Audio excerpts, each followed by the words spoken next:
News 18 आप देख रहे हो और आइए अब आपको दिखाएंगे खबरें विस्तार से। सबसे पहले बात करेंगे चमोली की, जहां के माणा में एवलांच में फंसे हुए मजदूरों के लिए आज एक बार फिर से रेस्क्यू ऑपरेशन शुरू कर दिया गया है। इस समय के अपडेट्स आपको दे देते हैं। कल यानी कि शनिवार के दिन खराब मौसम के चलते और अंधेरा होने के चलते रेस्क्यू ऑपरेशन को रोका गया था, लेकिन आज एक बार फिर से सुबह तड़के रेस्क्यू ऑपरेशन राहत बचाव का काम शुरू कर दिया गया है। अभी तक 4 मजदूर फंसे हुए हैं जो जानकारी मिल रही है। अब उन्हीं को निकालने के लिए रेस्क्यू ऑपरेशन चलाया जा रहा है। 17 मजदूर कल निकाले गए थे। 50 मजदूरों को कुल मिला के निकाल लिया गया है। 4 मजदूरों की इलाज के दौरान मौत हो गई है, जबकि एक मजदूर सुरक्षित खुद ही अपने घर हिमाचल पहुंच गया है। भारी बर्फ होने की वजह से 3 कंटेनर ट्रेस नहीं हो पा रहे हैं। आर्मी आईटीबीपी इन कंटेनरों का पता लगाने के लिए युद्ध स्तर पर काम कर रहा है। कंटेनरों की तलाश के लिए आर्मी के स्निफर डॉग्स की तैनाती भी की गई है। तो ये इस वक्त का बड़ा अपडेट आपको दे रहे हैं। एक बार फिर से युद्ध स्तर पर रेस्क्यू ऑपरेशन शुरू कर दिया गया है चमोली के वाणा गांव में, जहां पर लैंडस्लाइड के बाद 55 लोग यहां फंस गए थे, बर्फ में दब गए थे। 50 लोग निकाले जा चुके हैं। एक व्यक्ति खुद अपने घर चला गया है। 4 लोगों को अब निकालने के लिए, अस्पताल पहुंचाने के लिए रेस्क्यू ऑपरेशन फिर शुरू किया गया है।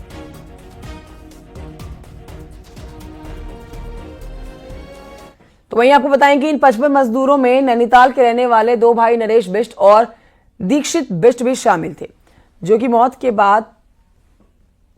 मौत को मात देकर लौटे हैं। बर्फीले तूफान के बीच में दोनों को रेस्क्यू के दौरान सेना ने बचाया है। तो अब आपको जानकारी दे रहे हैं उन लोगों की जो अपने घर सुरक्षित पहुंचे हैं। तो अभी ये रानी का स्टेशन में काम कर रहा था, जहाँ ये एयरलाइन आया है। इससे पहले मेगा में था। हाँ, तो पता तो कल लग गया था, लेकिन बात आज होगा। हाँ, एक भतीजा है, वो भी ठीक है, वो भी पता नहीं। हाँ, अभी तो कोई वैसे किसी की कोई जानकारी नहीं है वो। बेटा यहाँ वहाँ बद्रीनाथ वन माड़े गांव में रहता था। कल न्यूज से हुई, न्यूज से चला पता हमको। बात हुई। हाँ, क्या कहें अब, उसकी वो बच गया। हमारे लिए सभी सबसे बड़ा वही है खुशी। नितिन सेमवाल मेरे सहयोगी इस समय लाइव मौजूद है ग्राउंड जीरो से। सीधे रुख करेंगे नितिन सेमवाल की तरफ। नितिन सेमवाल, आज की सुबह बहुत महत्वपूर्ण है। अब देखिए, जानकारी जो मिली है उस पर आपसे विस्तार से जानना चाहेंगे कि एक बार फिर से सेना के चॉपर्स उड़ान भर चुके हैं। 4 जो लोग फंसे हुए हैं उनको निकालने के लिए युद्ध स्तर पर ऑपरेशन को शुरू किया गया है। एक बार फिर से इस पर विस्तृत जानकारी दें, मौसम का भी अपडेट दें। इस समय मौसम किस तरह का वहां बना हुआ है? आपके पीछे देख सकते हैं, ऐसा लग रहा है कि मौसम साफ है, मौसम की तरफ से कोई दिक्कत नहीं है। तो क्या मान के चलें कितनी जल्दी ये ऑपरेशन खत्म कर देंगे सेना के जवान? जी, निश्चित रूप से अगर मौसम की बात कीजिए तो आपको मौसम पहले दिखा देते हैं कि किस तरीके से पहाड़ों में आज मौसम बिल्कुल साफ है, धूप खिली हुई है। और जिस तरीके से ऑपरेशन आज चल रहा है, सर्च ऑपरेशन, सुबह 7 बजे से ही इसको शुरू कर दिया गया था। और अब जिस तरीके से हेलीकॉप्टर के माध्यम से वहां पे रेस्क्यू चल रहा है, और सबसे बड़ी बात यह है कि अभी जो खबर निकल कर ये आ रही है कि जो बद्रीनाथ धाम माणा कैंप के पास आईटीबीपी में जो लोग शनिवार और शुक्रवार को निकाले गए थे, उनको आज सबसे पहले आर्मी हेलीपैड जोशीमठ पहुंचाया जा रहा है, क्योंकि वो लोग सुरक्षित है। और उस सुरक्षित लोगों को अब यहाँ जोशीमठ लाया जा रहा है, और सुबह से लगातार उन लोगों को यहाँ पे लाया जा रहा है। और अभी 5 से 6 लोगों को यहाँ पे लाया गया है जो बिल्कुल सुरक्षित है। इसके अलावा अगर दूसरा अपडेट हम बताएं तो जो एक सुनील कुमार हिमाचल का रहने वाला था, वो पहले ही अपने घर जा चुका था, जिसकी पुष्टि प्रशासन के द्वारा की जा चुकी है। और जो 4 लोग वहां पे फंसे हुए थे जिनकी डेथ हो गई थी, उसकी पुष्टि भी जिला प्रशासन कर चुका है कि 4 लोगों की डेथ हो चुकी है। पूरे घटनाक्रम में अगर देखा जाए तो 54 लोग इसमें फंसे हुए थे वहां पे, जिसमें से लगभग 46 लोगों को सुरक्षित बचा लिया गया है। 4 लोगों की डेथ है और 4 लोग अभी भी मिसिंग है। अगर बात करें तो आर्मी अस्पताल में 22 लोगों का इलाज चल रहा है। एक व्यक्ति को कल रेफर कर दिया गया था ऋषिकेश एम्स में, जिसका अभी ऋषिकेश में इलाज चल रहा है। इसके अलावा जो अन्य लोग जो लगभग जिनकी संख्या 22-23 जो बद्रीनाथ धाम है 22 से 23, उनको आज अभी कुछ देर बाद सबको जोशीमठ पहुंचा दिया जाएगा। अब केवल जो सर्च ऑपरेशन चल रहा है वो उन 4 लोगों का चल रहा है जो पूरे घटनाक्रम में मिसिंग है, और आज दोपहर तक ये पूरा रेस्क्यू पूरा कर लिया जाएगा। लगभग आईटीबीपी के और आर्मी के 140 से अधिक जवान इस समय बद्रीनाथ धाम में बर्फ को काट रहे हैं, और जो लोग मिसिंग है उनकी ढूंढ को सुबह से की जा रही है।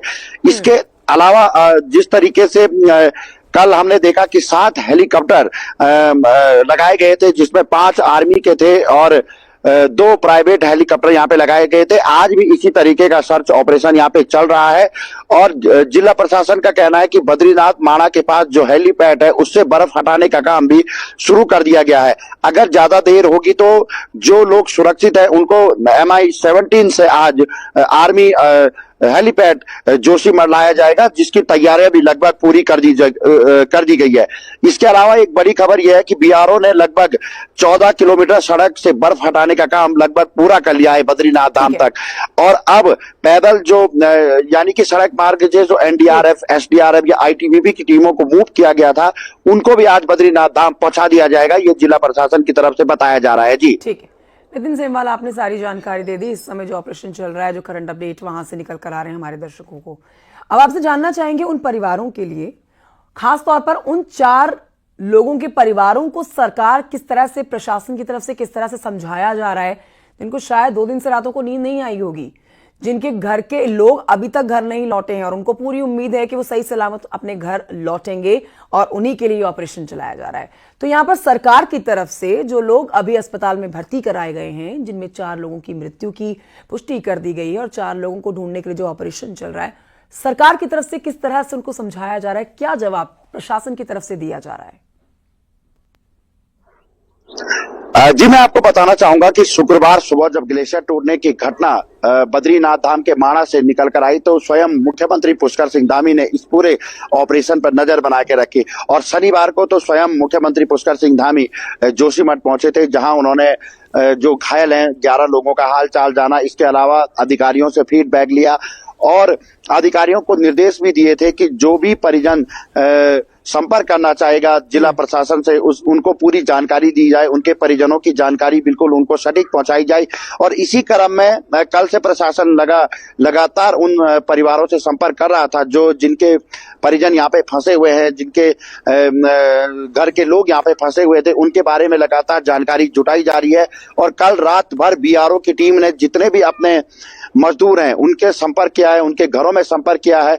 हो सकता है कि जैसे हिमाचल के सुनील कुमार वापिस अपने घर चले गए थे, ऐसे कुछ मजदूर अन्य भी अपने घर वापस गए हों, तो उनकी भी जानकारी जुटाई जा रही है। सरकार गंभीर इस पूरे मामले पर है और परिजनों से भी बात की जा रही है, जो यहाँ पे घायल है उनसे भी लगातार सरकार के जो भी मंत्री या मुख्यमंत्री स्वयं यहाँ पे पहुंच रहे हैं वो लगातार बात कर रहे हैं। जिला के तमाम अधिकारी उनसे बात कर रहे हैं। आर्मी के ऑफिसर आर्मी अस्पताल में मौजूद हैं। किसी भी जो घायल मजदूर हैं उनको कोई परेशानी ना हो, इसका पूरा ख्याल यहाँ पे अभी रखा जा रहा है आर्मी अस्पताल में। जी और शुक्रिया आपका नितिन सेमवाल जानकारी के लिए।